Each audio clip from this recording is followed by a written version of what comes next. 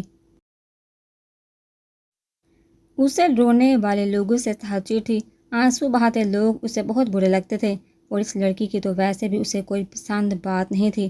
شاویز کی باری بوٹو کی چاہ پر پری نے سہم کا چہرہ اوپر اٹھایا تھا۔ دروازے کے بیچوں بیچ کھڑے شاویز کے اندر کو دیکھ اس کی سسکیوں کو خود بہت ہی بیک لگ گئی تھی، مگر کوشش کے باوجود آنکھوں سے امڑ آنے والا سیلاب نہیں روک پائی تھی۔ وہ کس کا ماتم منا رہی تھی؟ کس بات کا ماتم منا رہی؟ تم ابھی مرا نہیں ہے تمہارا وہ فیانسی، ابھی میں نے اسے کچھ وقت کی مہلت دی ہے، یہ رونے دھونے کا ڈرامہ تب کرنا جب میری چلائی گولی اس کے سینے کے آر پار ہو جائے۔ شاویز کے دھمکی میں انداز پر دیوار کے سہارے اس سے سہمی کھڑی پریسا نے اپنی گول گول آنکھیں مزید چھوٹی کرتے اسے گھورنے کی ناکام کوشش کی تھی۔ انہوں نے کیا بگاڑا ہے آپ کا؟ کیوں ایسے ہی بے قصور لوگوں کی جان لیتے پھرتے ہیں آپ؟ خدا کا ذرا خوف نہیں آپ کو؟ پریسا اس کی یہ اکڑ اور مغرورانہ انداز میں دی جانے والی دھمکی برداشت نہیں کر پائی تھی۔ سفیان اور باقی گھر والوں نے بچپن سے لے کر اب تک اسے بہت پیار دیا تھا، وہ بھلا پھر کیسے ان کے بارے میں کچھ غلط سن پاتی جو اس کے لیے سب کچھ تھے؟ مگر وہی شاویز سکندر کو اس کے یہ الفاظ اور انداز ہضم نہیں ہو پایا تھا۔ اس نے لال ہری وحشت ناک آنکھوں سے پریسا کو گھورتے اس کی جانب قدم بڑھائے تھے، اسے اپنے قریب آتا تھا۔ پریسا کے خوف کے مارے جان آدھی ہوئی تھی، آج تک کسی میں اتنی جرأت نہیں ہوئی کہ وہ شاویز سکندر کا کچھ بگاڑ سکے، اور نہ ہی میرے سامنے کوئی الفاظ ادا کرنے کی ہمت کر پایا ہے۔ میں تمہیں لاسٹ وارننگ دے رہا ہوں، آئندہ میرے سامنے ایسی بکواس کی تو دوبارہ کچھ بھی بولنے کے قابل نہیں چھوڑوں گا۔ شاویز اس کے قریب آتا انگلی اٹھا کر اسے وارن کرتے بولا۔ پریسا نے ہینی سی خوفزدہ آنکھیں اس کے چہرے پر گاڑی رکھی تھی۔ یہ شخص جتنی خوفناک آنکھیں نکال کر دیکھنے والوں کی جان نکال دیتا ہے، بظاہر اسے کہیں زیادہ بہترین پرسنالٹی کا مالک تھا۔ پریسا نے ہر وقت اسے سیاہ لباس میں ہی دیکھا تھا، اس وقت بھی وہ سیاہ شلوار قمیض میں ملبوس، سلیوز کو کوہنیوں تک پھوڑ کے اپنی روب دار پرسنالٹی کے ساتھ اس وقت ماحول پر پوری طرح چھایا محسوس ہو رہا تھا۔ کثرتی مضبوط شانے، چوڑا سینہ، کشادہ پیشانی پر چھائی رہنے والی ان گنت سلبٹیں، بینچے جبڑے اور کن پٹی گبری رگیں، پریسا نے اس شخص کو ہر وقت اسے سردارتے ہی دیکھا تھا۔ شاید اس شخص کو نرمی سے بات کرنا یا ہنسنا مسکرانا آتا ہی نہیں تھا۔ مجھے اغوا کیوں کیا؟ پریسا کو بے احتیاط اس کی گھورتی آنکھوں سے گھبراہٹ ہوئی تھی۔ کسی کو سبق سکھانے کے لیے شاویز سگریٹ سلگاتے پلٹا تھا تو انہیں اغوا کرنے کی ہمت نہیں تھی جو ایک کمزور لڑکی پر ہاتھ ڈالا۔ پریسا اسے جتنا خوف کھاتی تھی زبان بھی اسی سے چلاتی تھی۔ کمزور تو تم خود کو کمزور سمجھتی ہو؟ شاویز اس کا مذاق بناتے طنز کر گیا تھا۔ ان لوگوں کو بھی ان کے انجام تک بہت جلدی پہنچاؤں گا تمہاری آنکھوں کے سامنے۔ شاویز اس کی جانب آگ اگلتی نگاہوں سے دیکھتا باہر کی جانب بڑھا تھا۔ مجھے کھانا کھانا ہے۔ پریسا سے بھوک برداشت کرنا ناممکن سی بات تھی۔ شاویز کو باہر جاتا دیکھ جلدی سے بول اٹھی تھی۔ اس کی فرمائش پر شاویز نے پلٹ کر اسے جن نگاہوں سے گھورا تھا وہ سہم کر نگاہیں جھکا گئی تھی۔ پنک کلر کی خوبصورت ڈریس کا دوپٹہ شانوں پر پھیلائے، کیچٹ سے جھانکتے گلابی گالوں سے ٹکراتے بالوں کو بار بار کان کے پیچھے کرتے ہوئے نازک سے دوشیزہ بلیک بیس کا ضبط بری طرح سے آزما رہی تھی، جو اپنے مزاج کے خلاف کسی کی بات سننا تک پسند نہیں کرتا تھا۔ وہ نہ جانے کہ اس لڑکی کے اوٹ پٹانگ سوالوں کے جواب دیے جا رہا تھا۔ شاویز کو اپنے اس بنگلے میں بلیک کلر کے علاوہ کوئی کلر پسند نہیں تھا، مگر یہ لڑکی بڑے درلے سے یہ لباس پہنے ہوئے تھی۔ وہ سامنے بڑا تو ہے، کھا لو، شاویز کہتے ہی واپس پلٹ گیا تھا۔ نہیں، یہ بہت اسپائسی ہے، ایک نمالے سے ہی میرا منہ جلنے لگ گیا تھا۔ مجھے یہ کھانا نہیں کھانا، کوئی اور بنوا کر دے۔ پریسا کی فرمائش پر شاویز کا خون کھول اٹھا تھا۔ یہ شخص جتنا اسے خود سے ڈرانے، خود سے بازیافت کرنے کی کوشش کرتا تھا، وہ اتنا اس کے ساتھ کمفرٹیبل ہو رہی تھی۔ دیکھو لڑکی، یہ نہ ہو تمہارا فنڈی مینشن ہے، دیکھو لڑکی، یہ نہ تو تمہارا فنڈی مینشن ہے، نہ ہی کوئی 5 اسٹار ہوٹل، اس لیے جو دیا ہے وہ چپ کر کے کھا لو یا پھر ایسے ہو۔ شاویز نے اپنے محسوس سرد و بے لچک انداز میں کہتے اسے خاموش کروا دیا تھا، مگر ابھی اس کی بات ختم ہوئی ہی نہیں تھی۔ کہ پریسا آنسو بہاتی وہیں زمین پر بیٹھی چلی گئی تھی۔ شاویز نے غصے سے مٹھیاں بیچ لی تھی۔ آخر کیا تھی یہ لڑکی؟ اب یہ کیا نیا ڈرامہ ہے؟ شاویز اس کے سائے پر پہنچتا دوڑا تھا جو گود میں سڑ کے گڈنوں کے گرد بازو لپیٹے رونے کو تیار بیٹھی تھی۔ مجھے بہت بھوک لگی ہے، اگر یہ اسپائسی کھانا کھایا تو بے ہوش ہونا ہے میں نے، اور اگر نہ کھایا تو بھوک کی وجہ سے۔ پریسا نے موٹے موٹے آنسو گراتے شاویز سکندر کو زچ کر کے رکھ دیا تھا۔ اسے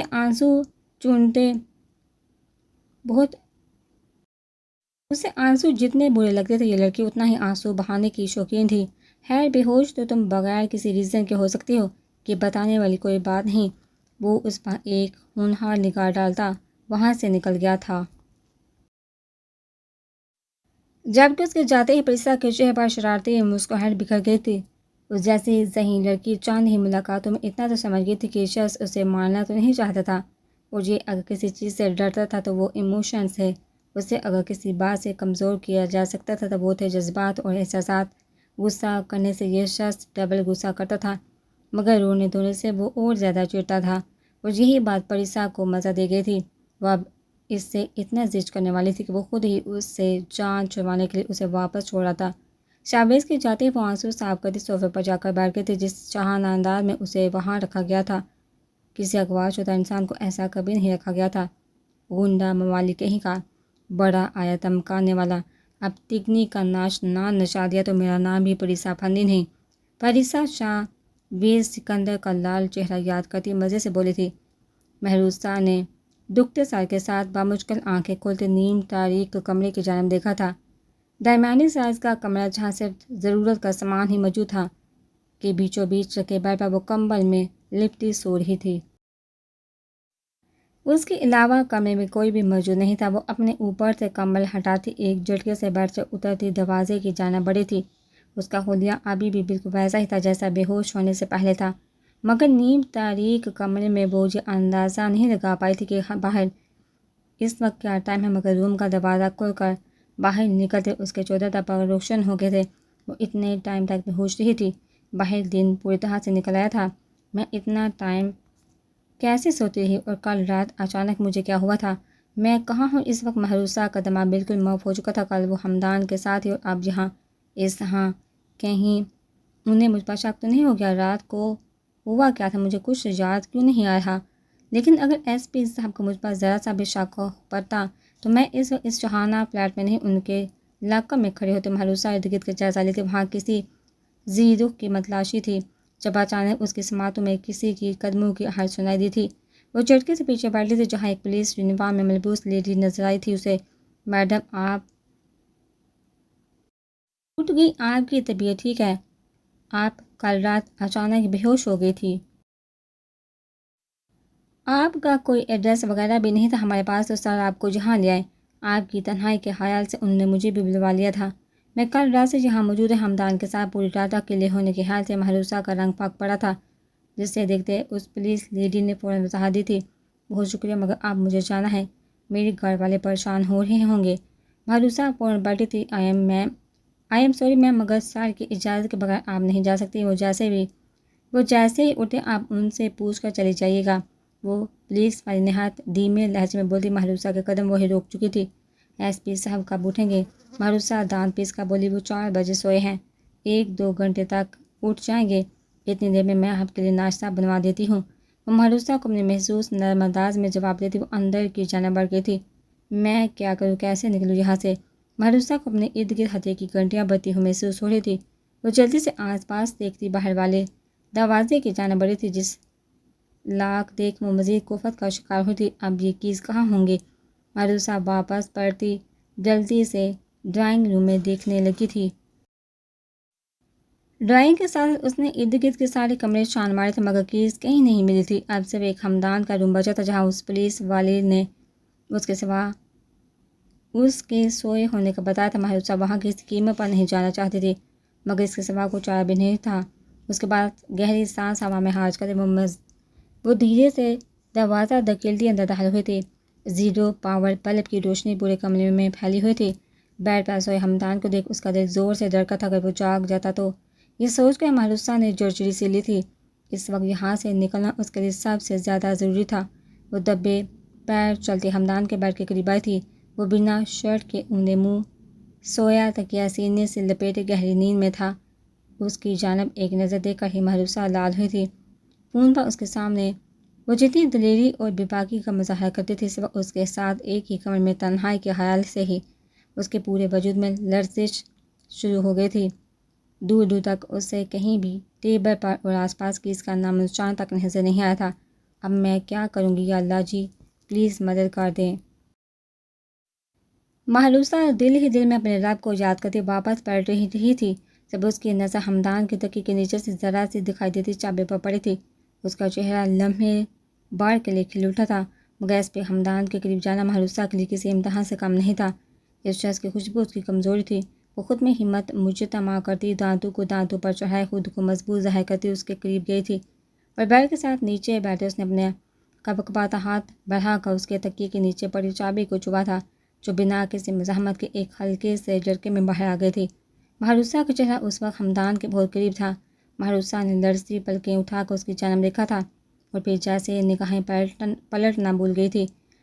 مغرور نکوش سوتے ہوئے بھی ایسے تنے ہوئے تھے جیسے ہوا میں بھی وہ اسے ہی دیکھ رہا ہو۔ کھڑی مغرور ناک پر غصہ نیند میں بھی سوار تھا۔ احمری لب سختی سے بھینچ رکھے تھے۔ وہ اونڈے منہ سونے کی وجہ سے سیاہ بال کشادہ پیشانی پر بکھرے ہوئے تھے۔ محروسہ کتنے ہی لمبے سانس رک سے دیکھتی رہی تھی۔ یہاں سے اٹھنے کا اس کا بالکل بھی دل نہیں چاہا تھا، مگر اس شخص کے قریب اس کے لیے کوئی جگہ نہیں تھی۔ آنکھوں میں امڑ آتی نمی کو پیچھے دھکیلتے وہ جلدی سے اس کے قریب سے اٹھتے روم سے باہر نکلتی چلی گئی تھی۔ اس کے جاتے ہی حمدان نے آنکھیں کھولتے زہرہند نگاہوں سے دروازے کی جانب دیکھا تھا، جہاں سے ابھی کچھ دیر پہلے نکلی تھی۔ اس بات سے انجان کہ یہ چیز اس نے خود نہیں ڈھونڈی تھی، بلکہ اس پہ حمدان نے جان بوجھ کر اس کے سامنے پیش کی تھی۔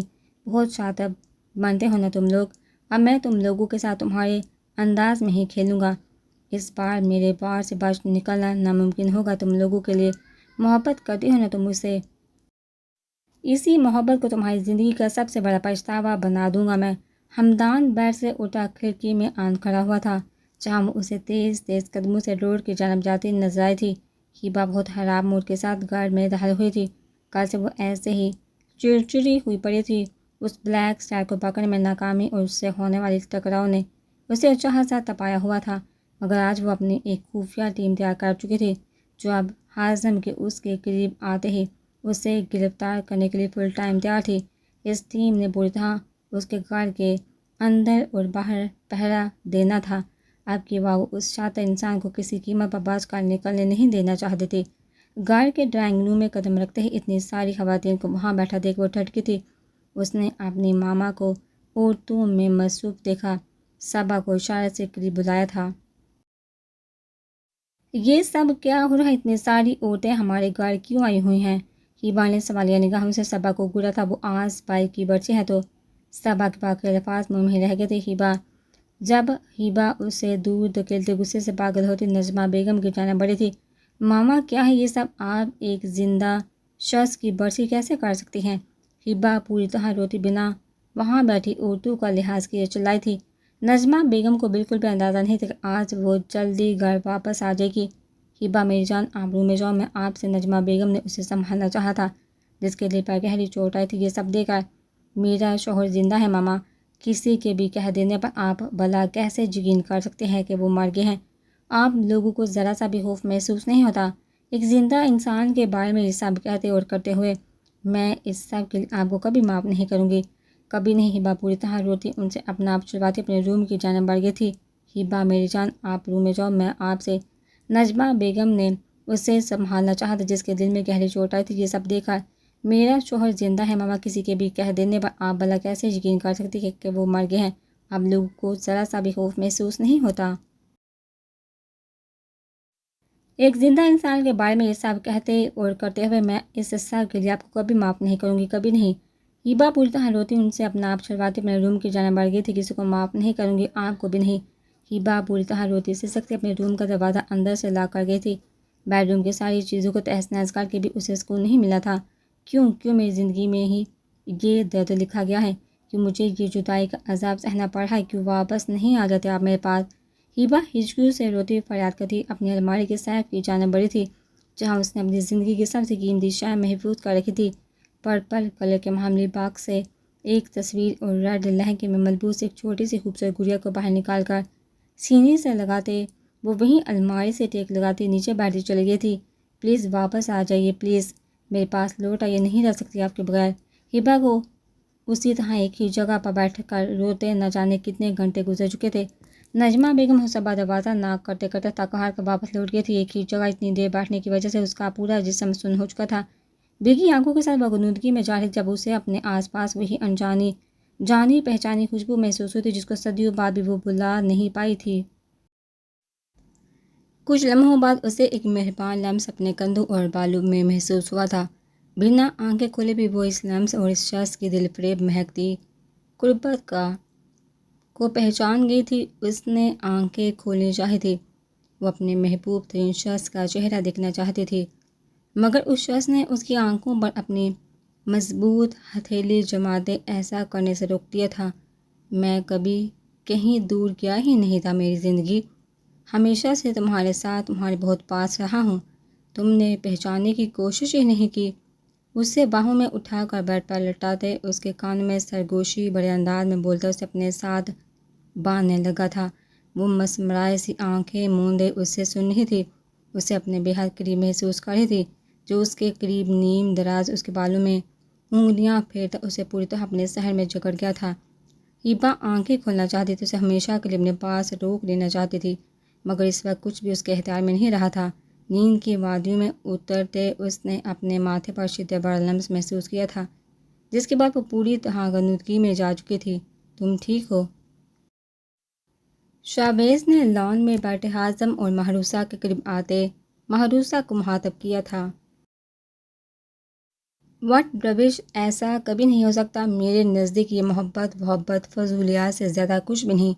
شاہباز نے ان کی باتوں کی سختی سے تردید کر دی تھی جب اسی لمحے ایک ساتھ تینوں کی نظر سامنے والے دروازے پر چھپ چھپا کر نکلتی پریسا پر پڑی تھی، جو یہی سمجھ رہی تھی کہ اس وقت وہاں لان میں کوئی گارڈ موجود ہی نہیں اور وہ آرام سے بھاگ سکتی ہے، جبکہ وہ یہ نہیں جانتی تھی کہ ان گارڈز کو بلیک ٹائگر نے اپنی پرائیویسی کی خاطر ہٹایا تھا، اور اسی وقت وہ بلیک سٹارز کی آنکھوں کے سامنے ان کی بلیک ہاؤس سے فرار ہونے کی گستاخی کر رہی تھی۔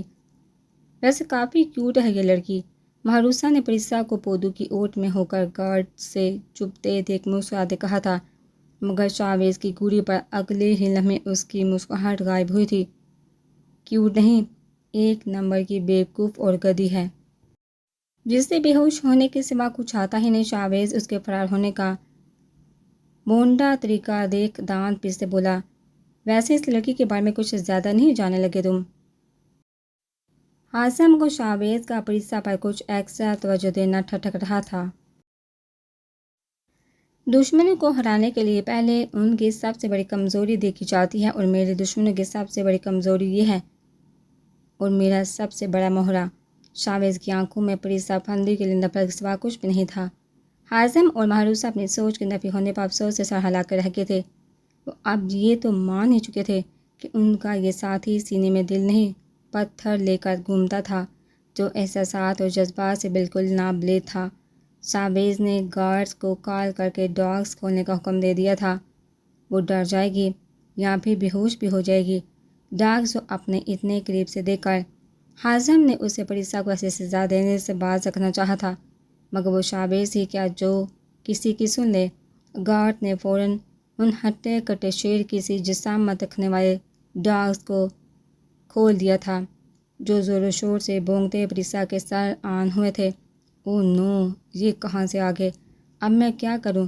پریسا ان ڈاگز کو دیکھ تھر تھر کانپتی اپنا فرار ہونا بھولتی الٹے قدم واپس بھاگی تھی۔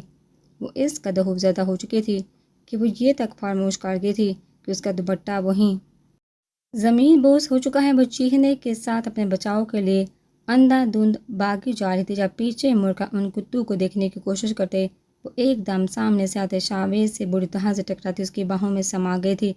وہ ڈاگز، پلیز مجھے بچا لیں۔ پریسا خوف کے عالم میں تھر تھر کانپتی ہکلاتے ہوئے منہ سے ٹوٹے پھوٹے الفاظ ادا کرتی چہرہ شاہباز کے سینے میں چھپائے ہوئے تھی۔ جس پر شاویز نے سختی سے اپنی مٹھیاں بھینچ لی تھی۔ وہ مزید چند سیکنڈ میں اس لڑکی کو اپنے اتنے قریب برداشت نہیں کر سکتا تھا۔ اس پریسا کو دونوں کندھوں سے تھام کر ہوش سے دور کرتے گارڈز کو ڈاگز کو واپس لے جانے کا اشارہ کیا تھا۔ پریسا نے ایک نظر مڑ کر شرافت سے واپس جاتے ڈاگز کو دیکھا تھا اور پھر مڑ کر شاویز کی لال انگارہ آنکھوں کو، جس کا یہی مطلب تھا کہ وہ اس کے فرار ہونے کے ارادے سے بے خبر ہو چکا تھا۔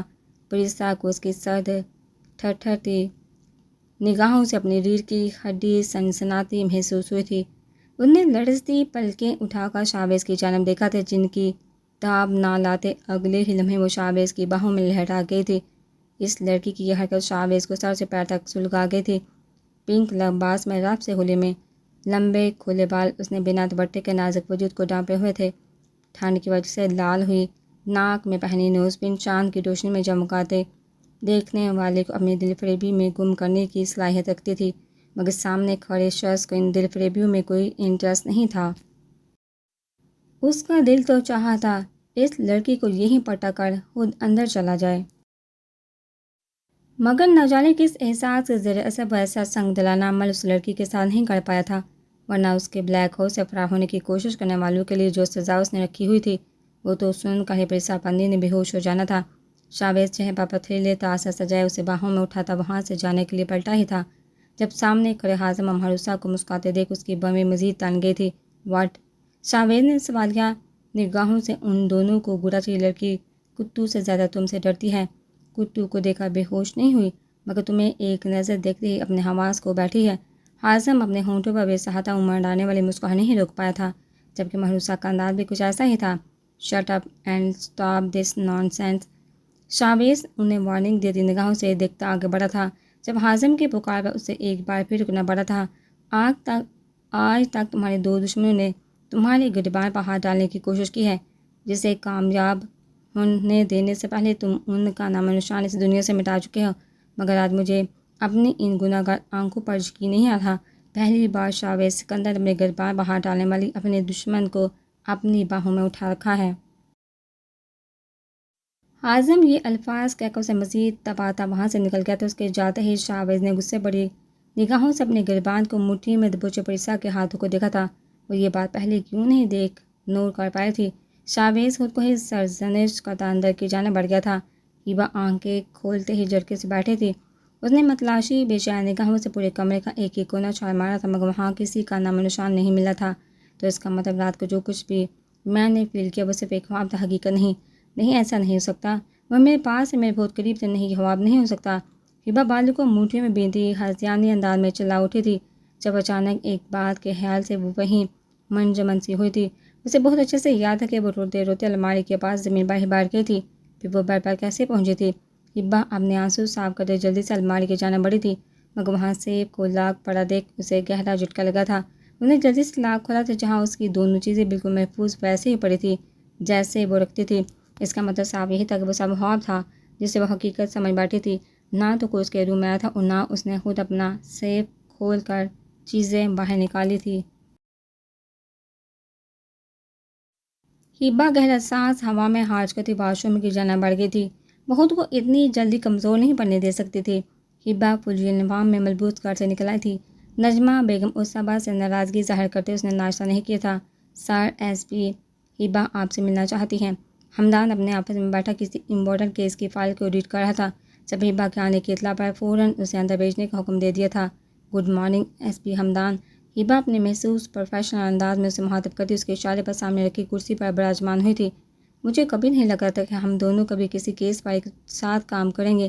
حمدان اور ہیبا اپنی ٹریننگ میں ایک ساتھ تھے، دونوں کو ہی جیتنے کی عادت تھی، اسی وجہ سے دونوں کا مقابلہ ہمیشہ ٹکر کر رہا تھا۔ یہ فیلڈ جوائن کرنے کے بعد بھی دونوں کے نام رینکنگ میں اوپر نیچے ہوتے رہتے تھے۔ دونوں ہی اپنے کام میں بہت ایماندار تھے، مجھے بھی، مگر اب ہمیں جن لوگوں سے مقابلہ کرنا ہے اس کے لیے ایک یونٹ بن کر ہمیں ان کی یونٹی توڑنی ہوگی، تبھی ہم لوگ اپنے ان دشمنوں کو نیست و نابود کر سکتے ہیں۔ ہیبا کے لہجے میں بلیک اسٹار کے لیے نفرت تھی جسے محسوس کرتے حمدان کو بہت خوشی محسوس ہوئی تھی۔ ان تینوں کو کمزور تبھی کیا جا سکتا ہے جب ہم ان تینوں کے ایک دوسرے سے بدظن کر دیں، مگر اصل مسئلہ یہ ہے کہ ابھی ہم صرف ایک بلیک اسٹار مہروسہ کمل کی شناخت کر پائے ہیں، باقی دونوں کے بارے میں کچھ نہیں جانتے۔ حمدان کے بابا چائے اندر لاتے چھوٹو نے نگاہیں اٹھا کر اسے گھورا تھا۔ میں ان کے دوسرے شادی کے بہت قریب پہنچ چکی ہوں، بہت جلدی اس کی شناخت بھی کر لوں گی، مگر ہمیں کرنا کیا ہوگا؟ ہبا نے سوالیہ نگاہوں سے حمدان کو دیکھتے اس کا پلان سننا چاہا تھا۔ ان کو انہی کے کھیل میں مار دینی ہوگی، وہ یہی سمجھ ہے کہ ہم قانونی دائرے میں رہ کر ان کا کچھ نہیں بگاڑ پائیں گے، مگر انہیں ان کی اس غلط فہمی کا بہت خوبصورت تحفہ دینا چاہتا ہوں۔ جو محبت کا کھیل وہ لوگ ہمارے ساتھ کھیلنا چاہتے ہیں، اس میں انہیں الجھا کر انہیں اپنے قدموں میں پٹکنا ہوگا۔ حمدان کی بات ابھی مکمل نہیں ہو پائی تھی جب وہاں چائے دینے کے لیے آئے کھڑے چھوٹو کے ہاتھ سے کپ چھوٹے چھوٹے بچا تھا۔ حمدان نے اس سے ڈسٹربنس پر اسے گھوٹے باہر جانے کا اشارہ کیا تھا، جس پر اس نے باہر جانے میں 1 سیکنڈ بھی نہیں لگایا تھا۔ اس کے جاتے ہی حمدان نے اپنا سارا پلان ہبا کو بتایا تھا، جس کے بغیر ان لوگوں تک پہنچنے کا ان کے پاس کوئی حل نہیں تھا۔ ہبا نے کچھ لمحے سوچنے کے بعد آسمان میں سر ہلاتا۔ بلیک اسٹار اب تک ان کے علاقوں میں بہت ہی تباہی مچا چکے تھے۔ اب انہیں تباہ و برباد کرنے کا اصل وقت آ چکا تھا، مگر ان دونوں کے وہم و گمان میں بھی نہیں تھا کہ ان کا یہ پلان اب تک بلیک اسٹار تک پہنچ چکا بھی ہے۔ میر صاحب، میں نے آپ کو اتنی سیریس بات بتائی ہے، آپ ہنس رہے ہیں؟ مہروسہ حازم کے اسپیکر سے پردے پھاڑ کر باہر آتے کہہ کو پرتاب کا بولی تھی۔ حازم کو جیسے ہی پتہ چلا کہ ہبا حمدان سے ملنے جا رہی ہے، اس نے مہروسہ کو چائے والے کا بھی بیس اپنا کا حمدان کے آفس بھیجا تھا، جہاں سے انہیں جو بات سننے کو ملی تھی اسے سننے کے بعد حازم سے اپنا کہہ روک پانا ناممکن ہو چکا تھا۔ محروم، میں کیا کروں؟ تم نے بات ہی ایسی کہی ہے ایس پی ہبا، مجھے کمزور کرنے اور ہرانے کے لیے میرے ساتھ محبت کا ناٹک کرے گی؟ لگتا ہے اتنی موٹی موٹی کتابیں پڑھ کر ان پولیس والوں کا دماغ خراب ہو چکا ہے۔ حازم مہروسہ کے چہرے پر مشکل سنجیدہ ہوتے بولا تھا، اب جتنا مذاق بنا رہے اتنا اسٹوپڈ پلان بھی نہیں ہے ان کا۔ بندوقوں اور گولیوں سے کھیلنے والی مہروسہ محبت کا کھیل کھیلنے سے حد درجہ خوفزدہ تھی، کیونکہ اسے پورا یقین تھا کہ وہ ہار جائے گی ایس پی حمدان کے آگے۔ نہیں اسٹوپڈ تو بالکل بھی نہیں، آخر کو تمہارے ایس پی حمدان صاحب نے بتایا ہے۔ حازم کا سنجیدہ ہونے کا کوئی منہ نہیں تھا، مگر مہروسہ کی پریشانی نوٹ کرتے آخر اسے سیریس ہونا ہی پڑا تھا۔ وہ لوگ جو کر رہے ہیں انہیں کرنے دو اور ہم وہ کریں گے جو ہم نے سوچا ہے۔ وہ لوگ ہمیں نقصان پہنچانا چاہتے ہیں، مگر ہم پر دوہری ذمہ داری ہے، ہمیں اپنے ساتھ ساتھ انہیں بھی محفوظ رکھنا ہوگا، تبھی ہم اپنے مقصد میں پوری طرح سے کامیابی حاصل کر سکتے ہیں۔ حازم کی بات پر مہروسہ کی پریشانی کچھ حد تک کم ہوئی تھی۔ نہیں اسٹوپڈ تو بالکل بھی نہیں، آخر کو تمہارے ایس پی حمدان صاحب نے بتایا ہے۔ بنایا ہے۔ حازم کا سنجیدہ ہونے کا کوئی موڈ نہیں تھا، مگر مہروسہ کی پریشانی نوٹ کرتے آخر اسے سیریس ہونا پڑا تھا۔ وہ لوگ جو کر رہے ہیں انہیں کرنے دو اور ہم وہ کریں گے جو ہم نے سوچا ہے۔ وہ لوگ ہمیں نقصان پہنچانا چاہتے ہیں، مگر ہم پر دوہری ذمہ داری ہے، ہمیں اپنے ساتھ ساتھ انہیں بھی محفوظ رکھنا ہوگا، تبھی ہم اپنے مقصد میں پوری طرح سے کامیابی حاصل کر سکتے ہیں۔ حازم کی بات پر مہروسہ کی پریشانی کچھ حد تک کم ہوئی تھی۔ تو اب ہم کیا کریں؟ مہروسہ ہمیشہ ایس پی حمدان کے پاس سے آنے کے بعد کچھ ٹائم کے لیے اپنے حواسوں میں نہیں رہتی تھی۔ وہی جو ہم کرنے والے تھے۔ آج اکبر سعید کے بنگلے پر ایک بہت اہم محفل سجے کی، بس اسی کی ریکارڈنگ کر کے آخر میں اپنا کام کر کے نکل آنا ہے۔ بس اب وہاں یہ دونوں جینیس ایس پیس نہ پہنچ جائیں۔ حازم سنجیدگی سے اسے اپنا پلان بناتا آخر میں شرارتی لہجے میں بولا تھا، وہ تو ضرور آئیں گے، وہ اب باہر اس جگہ آئیں گے جہاں انہیں ہمارے آنے کی ذرا سی بھی بنک پڑے گی۔ مہروسہ دان پہ سے بولی تھی، ڈونٹ وری، کچھ نہیں ہوگا۔ حازم اسے واپس آنے کا کہتا فون بند کر گیا تھا۔ ہماری پری نے ان ظالموں کا آخر کیا بگاڑا ہے؟ اس معصوم کو کیوں اپنے ساتھ اٹھا کر لے گئے ہیں؟ 2 دن گزر چکے ہیں، مگر آپ لوگ اتنے فورسز ہونے کے باوجود ابھی کچھ کر کیوں نہیں پا رہے؟ میری بچی کی کوئی خیر خبر نہیں؟ اگر انہوں نے اسے کچھ کر دیا تو؟ نہیں پلیز، آپ لوگ کچھ بھی کر کے میری پری کو ڈھونڈنے نا۔ یاسمین بیگم کا رو کا برا حال تھا۔ پریسا کا جو سب کے سامنے اغوا ہو جانا کوئی عام سی بات نہیں تھی، اس سے بھی زیادہ خطرناک تھے وہ بلیک اسٹار جن کے پاس جانے والا آج تک کوئی بھی زندہ سلامت واپس نہیں آیا تھا۔ پچھلے 2 دن سے پندی ویلا میں سوگ اور غم کی فضا قائم تھی، کسی نے کچھ کھایا تک نہیں تھا۔ سفیان اور شہباز افندی سمیت گھر کے تمام مرد ہی بھاگ بھاگ کر تھک گئے تھے، پی ایم تک کو اس کیس میں انوالو کر چکے تھے، مگر کوئی اب تک پریسا کی بازیابی کے لیے کچھ نہیں کر پایا تھا۔ بلیک اسٹارز کا مطالبہ سننا تو دور کی بات، وہ لوگ ان سے رابطہ ہی نہیں کر پا رہے تھے۔ بینک لوٹ کر وہ لوگ پہلے شہباز افندی سمیت بہت سارے امیر بزنس مین افراد کا دیوالیہ نکال چکے تھے، مگر اس وقت شہباز افندی کے لیے ضروری تھی تو صرف پریسا کی بازیابی۔ اس کے لیے وہ سر توڑ کوشش کر چکے تھے، مگر کوئی راستہ نظر نہیں آ رہا تھا۔ پلیز ماما کول ڈاؤن، اس طرح تو آپ اپنی طبیعت خراب کر لیں گے، پری کا کچھ نہیں ہوگا، وہ لوگ اس کا کچھ نہیں بگاڑ پائیں گے۔ سفیان اپنی ماں کی خراب ہوتی حالت دیکھ فکر مندی سے ان کے قریب آتے بولا، میری بچی بہت معصوم ہے، اسے کوئی نقصان نہیں پہنچنا چاہیے، خدا کے لیے اسے واپس لے آؤ۔ یاسمین بیگم مسلسل روتے ایک ہی بات دہرائی جا رہی تھی۔ گھر کی باقی خواتین کا بھی کچھ ایسا ہی حال تھا۔ ان سب میں ایک فضا ہی تھی جو گمسم سی یہ سب کچھ دیکھ رہی تھی۔ بینک میں جو کچھ بھی ہوا تھا اس نے اپنی آنکھوں میں دیکھا تھا، جس میں اسے ان ڈاکو کے انداز میں کہیں سے بھی ایسا نہیں لگے تھا کہ وہ پریسا کو نقصان پہنچانے کے ارادے سے لے جا رہے ہیں۔ اس نے سب لوگوں کو آرڈر دیتے ان کے لیڈر کے انداز میں پریسا کے لیے بہت فکر دیکھی تھی۔ جب پریسا بے ہوش ہوئی تھی تو اس شخص کا پریسا کے لیے احتیاط انداز وہ چاہ کر بھی بھول نہیں پا رہی تھی۔ اسے معاملہ کچھ اور ہی لگا تھا، مگر سب کے بہت پوچھنے کے بعد بھی وہ باقی سب کو ایسا کچھ نہیں بتا پائی تھی، کیونکہ اس کے لیے پریسا کی عزت سے بڑھ کے کچھ بھی نہیں تھا۔ وہ نہیں چاہتی تھی اس سامنے کوئی پریسا پر انگلی اٹھائے، وہ بس دل ہی دل میں پریسا کی صحیح سلامت لوٹنے کی دعا گو تھی۔ پریسا نے کس مساتے کمبل کو اپنی مٹھی میں دبوتے کڑول بدلی تھی۔ رات کو جو حرکت اس نے کی تھی اور اس کے بعد جو کچھ اسے دیکھنا پڑا تھا، اس کے خوفناک سپنے پوری رات اسے خوفزدہ کرتے رہے تھے۔ جہنم میں پریسا کی آنکھیں بند تھیں، مگر اس قحط آواز کے کانوں میں پڑتے اس نے لرزتی پلکیں اٹھا کر بلکہ عین سامنے کھڑا شاویز کو دیکھا تھا اور کمبل کو مزید ساتھی سے اپنے گرد لپیٹ لیا تھا۔ شاویز جن خون اشام نگاہوں سے اسے دیکھ رہا تھا، پریسا اندر تک لرز اٹھی تھی۔ تم ہزار کوشش کر لو، مگر جب تک میں نہیں چاہوں گا تمہارا یہاں سے باہر نکلنا ناممکن ہے، اور اگر دوبارہ ایسی حرکت کی تو خود اٹھا کر تمہیں ان بھوکے کتوں کے آگے ڈال دوں گا۔ شاویز اس کے قریب آ کر ڈانٹتے ہوئے بولا تھا۔ پریسا زرد ہوتی سہم کر بیٹھ کر ان سے جا لگی تھی۔ شاویز کا یہ رویہ ہمیشہ اس کی جان نکال دیتا تھا۔ I am sorry. شاویز کو باہر جاتا دیکھ پریسا کے لب ہول سے ہلے تھے، جو سنتے شاویز جھٹکے سے بیٹھا تھا۔ واٹ؟ اسے سمجھ نہیں آئی تھی کہ اس نے اتنے برے رویے کے بعد یہ لڑکی اسے سوری کیوں بول رہی تھی۔ مجھ سے جو بھی غلطی سرزد ہوئی ہے پلیز مجھے معاف کر دے، مگر مجھے یہاں سے جانے دے پلیز، میرا یہاں دم گھٹ جائے گا۔ پریسا اپنا دوپٹہ اوڑھتی بیٹھ سے اترتے اس کے قریب آئی تھی، جو سیاہ پینٹ اور half sleeve black T shirt میں روشن پیشانی پر دنیا جہاں کے بال ڈالے ہونٹ سہتی سے بینچے اسے گھور رہا تھا۔ اس نے اپنے دونوں ہاتھ پینٹ کی پاکٹ میں ڈال رکھے تھے، جس کی وجہ سے اس کی کثرتیں کندھے اور بازو مزید نمایاں ہو رہے تھے۔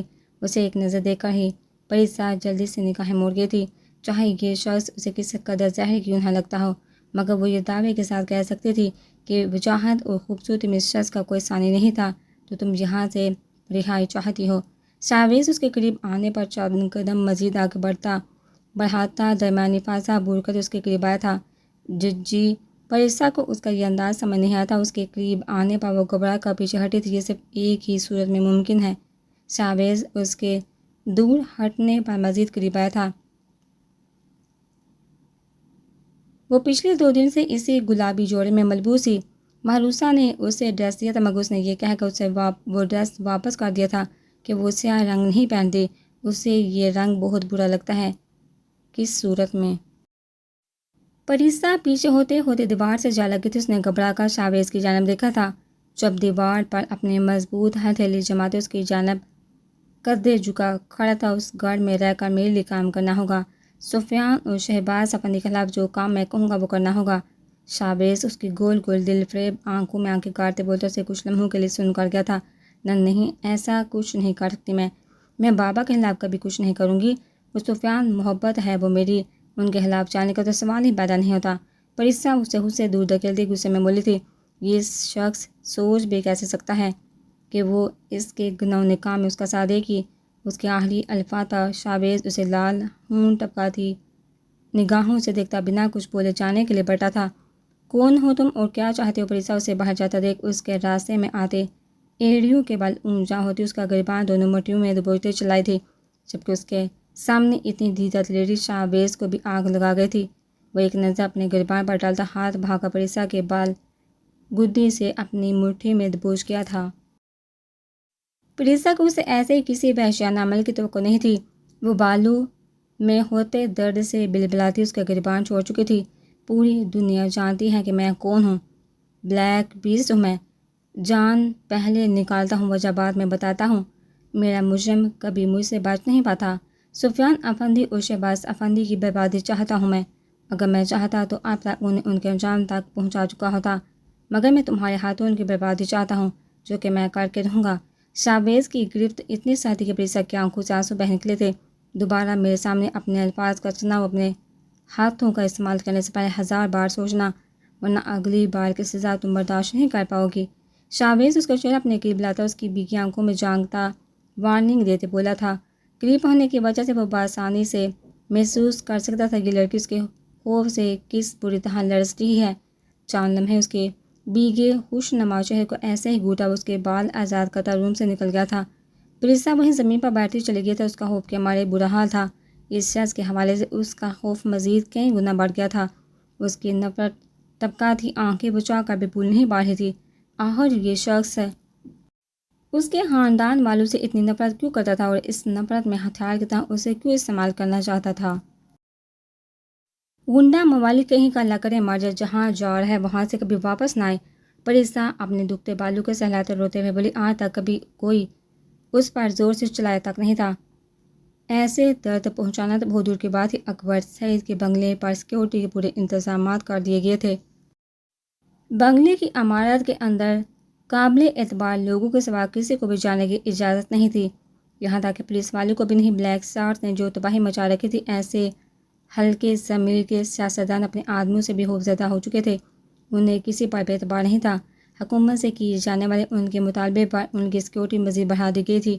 ایس پی حمدان اور ایس پی ہبا نے خود آگے بڑھ کر ان کی سیکورٹی کی ذمہ داری لینے کی حامی بڑھی تھی۔ وہ لوگ آج کسی بھی قیمت بلیک شارٹ کی کوششوں کو ناکام بنا کر انہیں گرفتار کرنے کے ارادے سے وہاں آئے تھے۔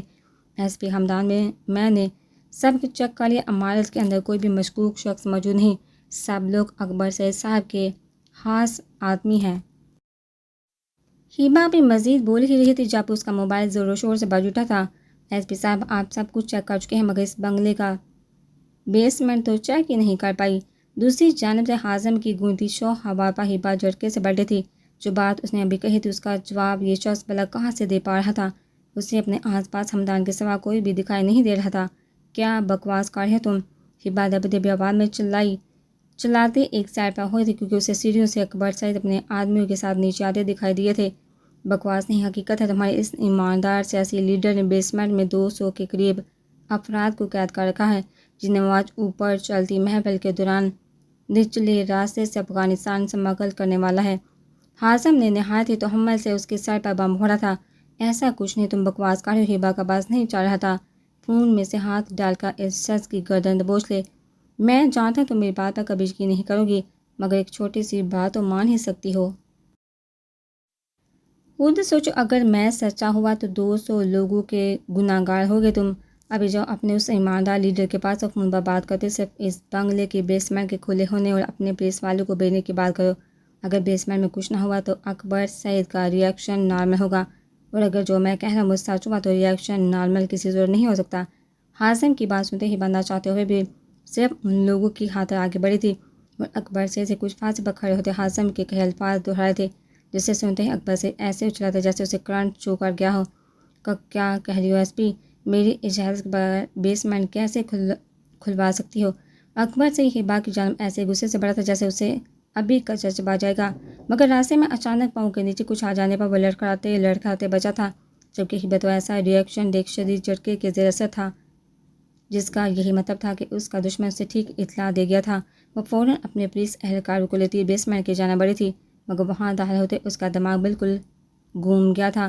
بیسمنٹ تو بالکل خالی پڑا تھا، بالکل صاف و شفاف، جس کا یہی مطلب تھا کہ اس نے اپنے دشمن کی بات پر یقین کر کے بہت بڑی غلطی کی تھی۔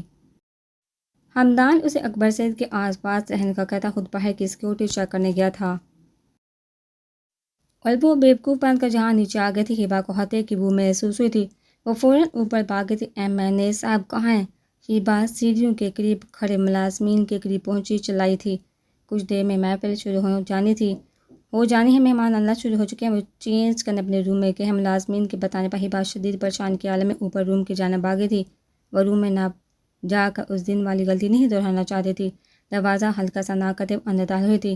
ہبا اکبر سعید کو صحیح سلامت کھڑا دیکھ اس نے سکھ کا سانس لیا تھا۔ ایس پی صاحبہ، آپ روم میں آ ہی کی ہو تو ہماری تیاری میں ہی مدد کروا دے۔ وہ واپس پڑھنے والی تھی جب اکبر سعید کے ادا کیے جانے والے یہ الفاظ اس کے قدم روک چکے تھے۔ سر، میں اس نے سوالیہ نگاہوں سے اس سفید داڑھی مونچھوں والے ادیر عمر کے شخص کو گھورا تھا تو اس وقت اس کی جانب پیٹھ کیے کھڑا جس کی وہ بہت زیادہ عزت کرتی تھی۔ جی آپ، وہ شال اور گڑی پکڑا دے مجھے، میں جھک نہیں سکتا۔ ہبا جو پہلی بات سن کر کافی غصے میں آ چکی تھی، ان کی اگلی بات پر نارمل ہوتی ٹیبل پر رکھی انتہائی قیمتی گڑی اور شال اٹھائی ان کی جانب بڑھی تھی، مگر جیسے یہ دونوں چیزیں اس نے آگے بڑھائی مقابل چیزیں لینے کی بجائے اس کی کلائی دبوچ چکا تھا۔ سر یہ کیا کر رہے ہیں آپ؟ ہبا نے شدید تیش میں آتے اسے تھپڑ سیدھ کرنا ہی چاہا تھا جب اس کی دوسری ہتھیلی بھی اپنی گرفت میں جگہ کا بشاش پلٹا ہبا کے چودہ طبق روشن کر گیا تھا۔ ہائی کاش جو اتنی سعادت مندی سے آپ ہمارا بھی کوئی کام کر دے۔ اس کی دونوں کلائیاں دبوچ کر اپنے قریب کھینچتے حازم دلربا انداز میں بولتا ہبا کا تن بدن جلا کر ہاں کر گیا تھا۔ اکبر سعید کی طرح سفید قمیض شلوار اور سیاہ واسکٹ پہنے پیچھے سے ہبا کو اکبر سعید ہی لگا تھا۔ حازم نے سر پر اسی کی طرح سیاہ ٹوپی پہن رکھی تھی، مگر پلٹتے ہی اس کا سیاہ نقاب زدہ چہرہ سامنے آتے ہبا کو زلزلوں کی نظر کر گیا تھا۔ یہ شخص پچھلے چند منٹوں سے اکبر سعید کی آواز میں بولتا اسے بیوقوف بنا رہا تھا۔ اگر یہ شخص یہاں تھا تو اکبر سعید کہاں گیا تھا؟ اس کا مطلب وہ اس شخص سے ایک بار پھر ہار چکی تھی۔ ہمدان باہر کی سیکیورٹی چیک کر کے واپس اندر آیا تھا، جہاں اسے ہبا کہیں نظر نہیں آ رہی تھی۔ وہ متلاشی نگاہوں سے چاروں جانب دیکھتا آگے بڑھا ہی تھا جب اسے دائیں جانب سے ہیلز کی ٹک ٹک کی آواز سنائی دی تھی۔ بہتر وہ اس طرف پلٹا تھا جہاں سے اسے سیاہ ساڑی میں ایک درمیانی عمر کی عورت آتی دکھائی دی تھی۔ اس نے چہرے پر لباس کے ڈیزائن کا ماسک لگا رکھا تھا، میک اپ سے سجی آنکھوں پر نظر کی گلاسز لگا رکھی تھی۔ اس کی جوڑیوں زدہ پیشانی اور جوڑے میں جکڑے سفیدی لیے بالوں سے ہمدان اس کی عمر کا اندازہ لگا پایا تھا۔ اسے اپنی جانب آتا دیکھ ہمدان وہیں رک گیا تھا۔ ہمدان باہر کی سیکیورٹی چیک کر کے واپس اندر آیا تھا، جہاں اسے ہبا کہیں نظر نہیں آ رہی تھی۔ وہ متلاشی نگاہوں سے چاری جانب دیکھتا آگے بڑھا ہی تھا جب اسے دائیں جانب سے ہیل کی ٹک ٹک کی آواز آتی سنائی دی تھی۔ بے احتیاط وہ اس طرف پلٹا تھا جہاں سے اسے سیاہ ساڑی میں ایک درمیانی عمر کی عورت آتی دکھائی دی تھی۔ اس نے چہرے پر لباس کے ڈیزائن کا ماسک لگا رکھا تھا، میک اپ سے سجی آنکھوں پر نظر کی گلاسز لگا رکھی تھی۔ اس کی جوڑی زدہ پیشانی اور جوڑے میں جگڑے سفیدی لیے بالوں میں ہمدان اس کی عمر کا اندازہ لگا پایا تھا۔ اسے اپنی جانب آتے دیکھ ہمدان وہیں رک گیا تھا۔ ایکسکیوز می، میرا پرس باہر گاڑی میں رہ گیا ہے، کیا آپ مجھے لا کر دے سکتے ہیں؟ وہ ایک ادا سے اپنی ساڑی کا پلو سیٹ کرتی اسے مخاطب کر کے بولی۔ اس عورت کی بات سن کر ہمدان کے ماتھے پر بال واضح ہوئے تھے۔ اسے ان سیاسی لیڈروں کی بالکل بھی سمجھ نہیں آتی تھی جو ان لوگوں کو اپنا ذاتی ملازم سمجھتے تھے، مگر اس وقت اس نے خود اپنی مرضی سے ان لوگوں کی سیکیورٹی کا بیڑا اٹھایا تھا۔ نہ چاہتے ہوئے بھی ان کے کمفرٹ کا احتیاط رکھنا تھا اسے۔ زبیر ادھر آؤ، ان میڈم سے ان کی گاڑی کا نمبر پوچھ کر ان کے ڈرائیور سے ان کا پرس لا کر دو۔ ہمدان فوراً اپنے ماتحت کو آواز دیتا اپنے محسوس مغرورانہ انداز میں بولا تھا۔ اس کے اسی انداز کے سامنے کھڑی لڑکی دیوانی تھی۔ اپنی گلاسز ٹھیک کرتی محروسہ نے کنکیوں سے اس کی جانب دیکھا تھا۔ جب فون کان سے لگا تھا واپس مڑا تھا۔ نو، میرے پرس میں بہت امپورٹنٹ چیزیں ہیں، میں ایسے ہی کسی پر ٹرسٹ نہیں کر سکتی۔ پرس لینے تو آپ کو ہی جانا پڑے گا۔ مسٹر ایس پی محروسہ اپنی ساڑی کا پلو ٹھیک کرتے ہمدان کا راستہ کاٹے سے مزید تپا گئی تھی۔ محروسہ کو کسی بھی صورت میں ہمدان جو ہبا تک نہیں پہنچنے دینا چاہتا تھا، جبکہ ہمدان ہبا سے رابطہ نہ ہونے پر تشویش کا شکار تھا۔ یہ میرا قابل اعتبار آدمی ہے، آپ کا پرس بالکل سیفلی آپ تک پہنچا دے گا۔ ڈونٹ وری، ہمدان بامشکل ضبط کرتے بولا تھا۔ آپ کے لیے قابل اعتبار ہے، میرے لیے نہیں، میں ایسا کوئی رسک نہیں لے سکتی۔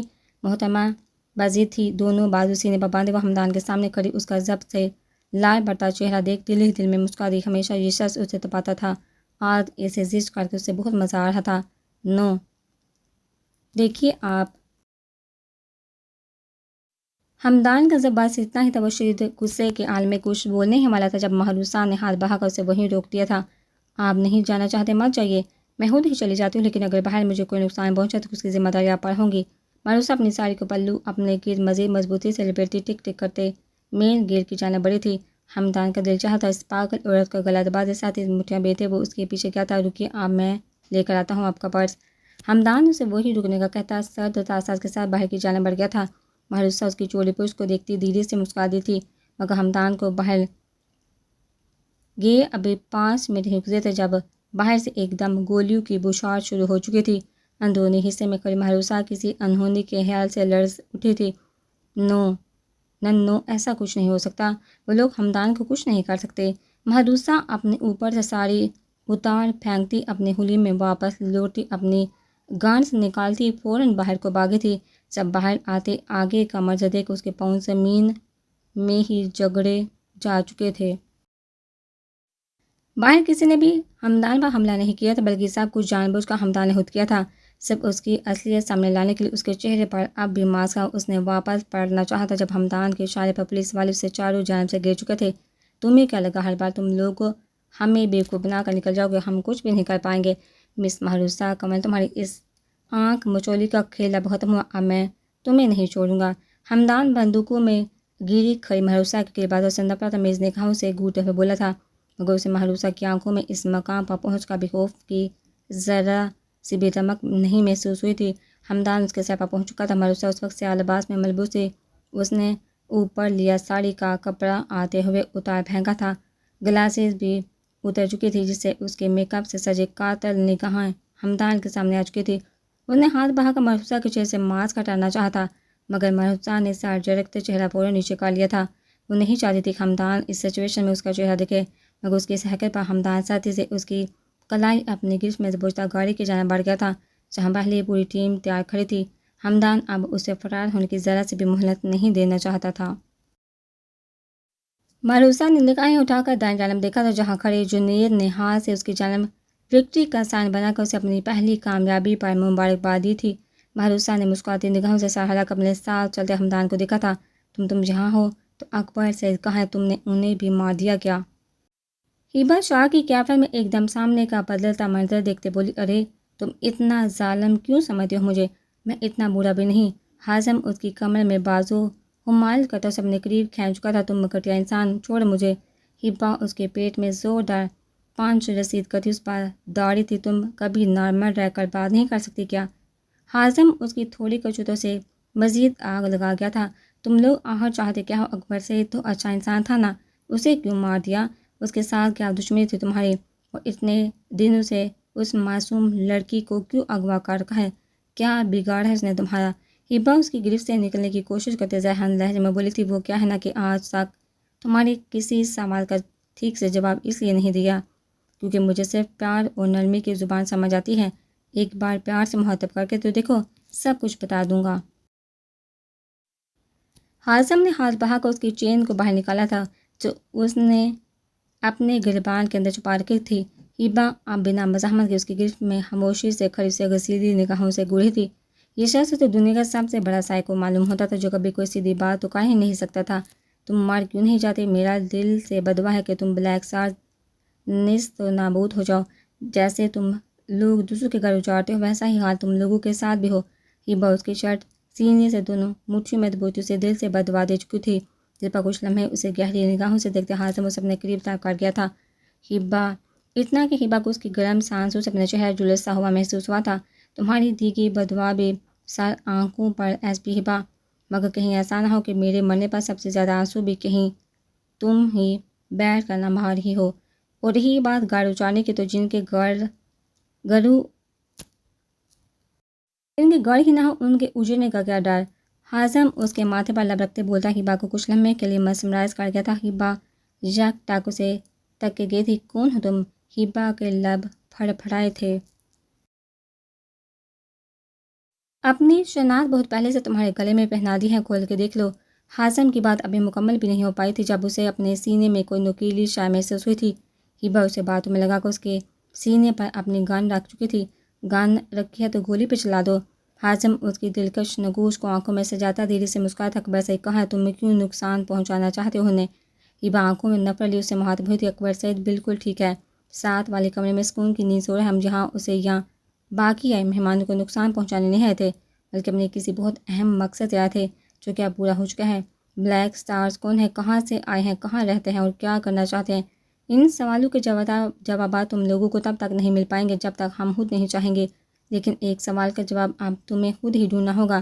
بلیک اسٹار نے اب تک کتنے گھر برباد کیے ہیں، کتنے مظلوموں پر ظلم کیا ہے، اور مجھے بہت انتظار ہے گا تمہارے اس سوال کے جواب پر۔ جواب کا حازم اسے کچھ بھی بتانے کی بجائے مزید الجھا چکا تھا۔ اس نے سینے پر بندوق تو تان لی تھی مگر اس شخص کو مار نہیں سکتی تھی۔ میں وعدہ کرتی ہوں تم سے، تمہارے منہ سے تمہارا ایک ایک گناہ اگلوا کر اپنے ہاتھوں سے ماروں گی تمہیں۔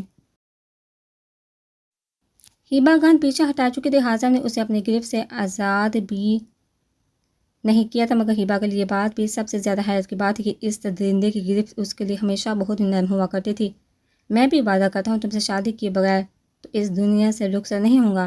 ہیبا کے گال پر اپنے ہونٹوں کا نشان چھوٹا وہ ہر بار تھا۔ اس بار بھی اس کے دونوں کلائیوں اپنے اسکارف سے باندھ چکا تھا۔ آئی ول کل یو، اس کے لفظ پر ہیبا چلائی تھی، بٹ آئی لو یو مائی لو۔ حازم دور سے اس کی جانب فلائنگ کی سوشادہ کھڑکی سے باہر جمپ کر گیا تھا کیونکہ اسے جنید کا میسج موصول ہو چکا تھا۔ ان کے پلان کے مطابق محروسہ ایس پی ہمدان کی قید میں جا چکی تھی۔ اس کی آنکھوں کے سامنے اس کا پورا گھر چل رہا تھا۔ وہ چلا رہا تھا، روک رہا تھا ان لوگوں کا مگر اس کے ہاتھ پیر باندھ کر اسے کچرے کے ڈھیر پر پھینک دیا گیا تھا۔ وہ بے بسی سے اپنوں کو آگ میں زندہ جلتے دیکھتے رہنے کے سوا کچھ نہیں کر پایا تھا۔ وہ رو رہا تھا، چلا رہا تھا مگر کوئی اس پر رحم نہیں کر رہا تھا۔ اس کی آنکھوں کے سامنے اس کا سب کچھ خاک ہو گیا تھا مگر وہ کچھ نہیں کر پایا تھا۔ سیاہ پردوں سے سجا وہ سیاہ کمرہ اس میں پوری طرح تاریکی میں ڈوبا ہوا تھا جس کے بیچوں بیچ پڑے برپا لیٹا وہ وجود آج پھر اپنی زندگی کے سب سے بھیانک خواب کا زیر اثر اذیت میں تھا۔ اس کا پورا وجود پسینے سے شائبور ہو چکا تھا کہ بسار ادھر ادھر مارتا وہ بیڈ شیٹ کو اپنی مٹھیوں میں دبوچتے ہوئے تھا۔ اس کی بند آنکھوں سے آنسو بہہ نکلے تھے۔ نہیں مت مارو انہیں، چھوڑ انہیں، مت چلاؤ، مت مارو، وہ جل رہے ہیں، کوئی تو بچاؤ انہیں۔ وہ آنکھیں کھولتا زور سے دوڑا تھا۔ اس کے شیر کسی للکار روم کے باہر سے گزرتی پریسا افندی کو خوف کے مارے لڑکھڑانے پر مجبور کر گئی تھی۔ یہ کون ہے؟ کون کس کو جلا رہا ہے؟ یہ شخص اس طرح کیوں چلا رہا ہے؟ پریسا تشویش زدہ سی آگے بڑھتی اس کمرے کے سیاہ دروازے کو دیکھ کر اندر داخل ہوئی تھی مگر سامنے کا منظر دیکھ وہ اپنی جگہ پتھر کی ہوئی تھی۔ وہ بھیانک خواب سے ڈرا ہوا شخص کوئی اور نہیں، اس بلیک ہاؤس کا بلیک بیسٹ تھا۔ وہ پل بھر میں دوسروں کی گردنیں اڑا دینے والا جاوید اسکندر تھا جو اس وقت انتہائی قابل رحم حالت میں تھا۔ پریسا نہ جانے کس احساس کے تحت اس کی جانب بڑھی تھی۔ بیڈ پر سر جھکائے بیٹھا وہ شخص اسے کہیں سے بھی بلیک بیسٹ نہیں لگا تھا۔ آپ ٹھیک ہیں؟ پریسا نے اس کے قریب جاتے کمزور سی آواز میں پوچھا تھا۔ اس کی پکار پر جاوید نے جھٹکے سے سر اوپر اٹھایا تھا۔ چند لمحے اسے حالی حالی نگاہوں سے گزرے وہ اس کی کلائی اپنی گرفت میں لیتا، اگلے ہی لمحے اسے اپنی جانب کھینچتا اپنے حصار میں لے چکا تھا۔ پریسا اس غیر متوقع عمل پر گھبرا گئی تھی۔ تم وعدہ کرو کبھی مجھے چھوڑ کر نہیں جاؤ گی؟ نہیں رہ سکتا میں تمہارے بغیر۔ تم اندازہ بھی نہیں لگا سکتی کتنی ضروری ہو تم میرے لیے۔ پریسا کو اپنی متاع جان کے اپنے سینے میں پیچھے بولتا وہ اسے ساکت کر گیا تھا۔ اس کے مضبوط لمس میں پھڑ پھڑاتی وہ اپنی جگہ ساکت ہوئی تھی۔ یہ شخص کیا بول رہا تھا؟ کیا یہ سب اس کے لیے تھا؟ نہیں، وہ تو اسے جانتی تک نہیں تھی۔ یہ شخص اس کے لیے ایسا کیسے بول سکتا تھا؟ وہ خود کو اس کی مضبوط گرفت سے آزاد کروانے کی کوشش کر رہی تھی مگر وہ ایسا کرنے کو تیار ہی نہیں تھا۔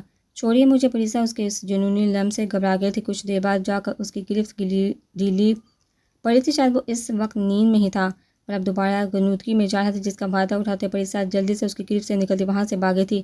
دروازے پر پہنچتے اس نے پلٹ کر شاہباز کی جانب دیکھا تھا جب تک یہ پر سر کے بے سود پڑا تھا۔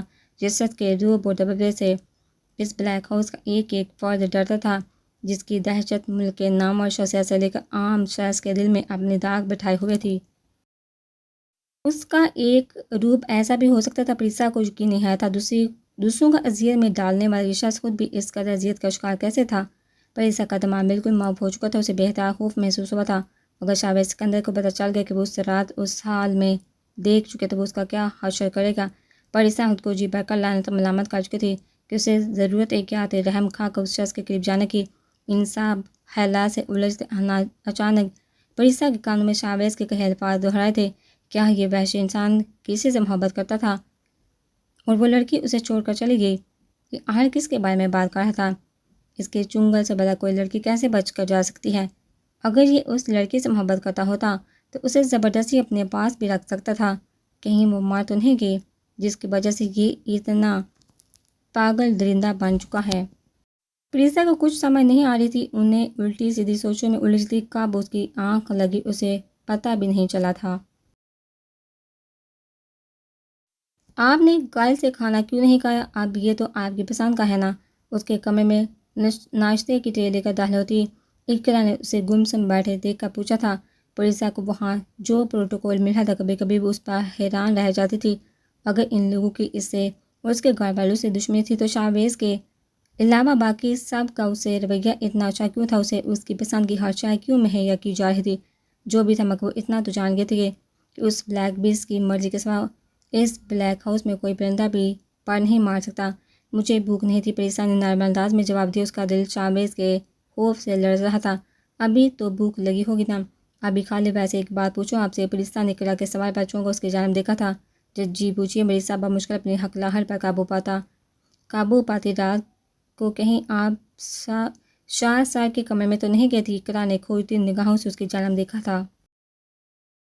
نہیں تو مجھے بلا کسی پاگل کتے نے کاٹا جو میں اس کے کمرے میں جاؤں گی؟